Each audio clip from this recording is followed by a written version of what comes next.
السؤال الأولاني كان بيقول I started at the age of 18، يعني بدأت إيه في سن الثامنة عشر. طبعا المفروض بدأ الدراسة الجامعية فيقصد بيها university. مش هينفع أقول a university لأن كده هيبقى معناها المبنى بتاع الجامعة. الجملة التانية كان بيقول I a pronoun. كلمة pronoun معناها ضمير، فهو عاوز يقول إن كلمة I نفسها بتكون ضمير، مش هقول I am a pronoun أنا أكون ضمير، فبالتالي الصح هيبقى is. السؤال اللي بعديه بيقول you speak English. طبعا هنا speak فعل infinitive، فعل في المصدر، فبالتالي هسأل بكلمة do، فالسؤال اللي هيبقى الصح بتاعه do you speak English.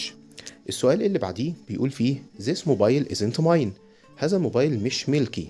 it's طبعا هنقول it's yours، لان طبعا هنا بنتكلم على ضمير ملكية، وضمائر الملكية ما ينفعش استخدم بعدها اسم، فالصح هنا هيكون yours. السؤال اللي بعديه كان بيقول he traveled abroad summer. هو سافر للخارج في فصل الصيف. طبعا عارفين ان فصول السنة كلها بيجي قبلها حرف الجر ان، فبالتالي الجملة بتاعتنا الصح بتاعها حرف الجر ان، فهقول he traveled abroad in summer.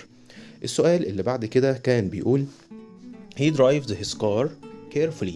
هو كان بيسوق عربية وهو بيقود السيارة بتاعته بحرص. طبعا هنا اخد carefully لان عاوزها حال، لان بصف الحالة بتاعة القيادة بتاعته، الفعل اللي هو بيقوم بيه، فبالتالي هقول he drives his car carefully. carefully عاوزها adverb حال او ظرف يعني. السؤال اللي بعديه بيقول she cooked food. طبعا هقول she cooked food by herself. طب ليه يا مستر ما استخدمش كلمة herself؟ herself بستخدمها لو كان الفعل والمفعول شخص واحد، يعني ممكن نقول she saw herself in the mirror. هي شافت نفسها في المراية، لكن لما أكون بعمل فعل آخر ومحدش ساعدني فيه فبالتالي لازم استخدم by، فالصح هيبقى by herself. I have European friend. طبعا عارفين كلمة European بدأ بحرف فاول، حط حرك اللي هو حرف الإي، بس الصوت الأولاني اللي نطقناه كان حرف اليو، فبقول I have European.